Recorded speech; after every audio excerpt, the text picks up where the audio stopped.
जैसा कि पिछले साल पूरी दुनिया में गेहूं और चावल को लेकर हंगामा मचा था, तब भारत पूरी दुनिया की उम्मीद बनकर सामने आया और भारत ने पूरी दुनिया में अपने खाद्य सामग्रियों जैसे कि गेहूं और चावल के कूटनीति के दम पर भारत की स्थिति को मजबूत बनाया। किंतु पिछले साल भारत ने मई के महीने में संयुक्त अरब अमीरात, बांग्लादेश जैसे कुछ गिने चुने देशों को छोड़ भारत ने अपने गेहूं और चावल के निर्यात पर प्रतिबंध लगा दिया,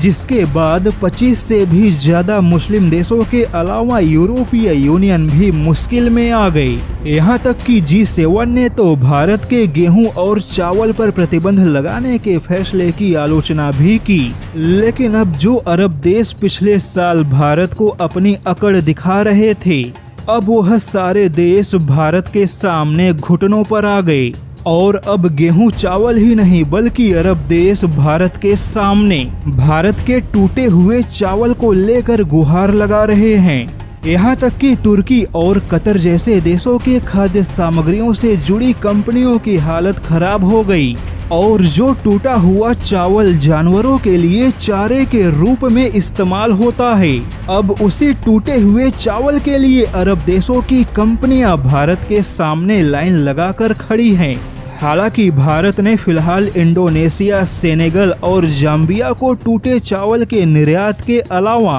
गेहूं के निर्यात को भी मंजूरी दे दी है। उसके बाद भारत ने नेपाल को भी मंजूरी देने का फैसला किया। किंतु अब तुर्की और कतर जैसे देशों की हालत बहुत ज्यादा खराब हो गई और जैसा कि संयुक्त अरब अमीरात भारत के खाद्य सामग्रियों को खरीद कर उसका निर्यात करता था, लेकिन भारत ने उस पर भी रोक लगा दी। अब ऐसे में जिस तुर्की ने पिछले साल भारत के 55,000 टन गेहूं को सड़ा हुआ बताकर ठुकरा दिया, अब उसी तुर्की की कंपनियां भारत के सामने टूटे हुए चावल के लिए तरस रही हैं। वहीं बांग्लादेश और संयुक्त अरब अमीरात जैसे देशों का तो कहना है कि दुनिया की राजनीति गई तेल लेने, उन्हें तो भारत के साथ अच्छे संबंध और भारत की खाद्य सामग्रियां चाहिए। यानी कि अब एक बार फिर से गेहूं और चावल की कूटनीति दुनिया को भारत के सामने झुका देगी।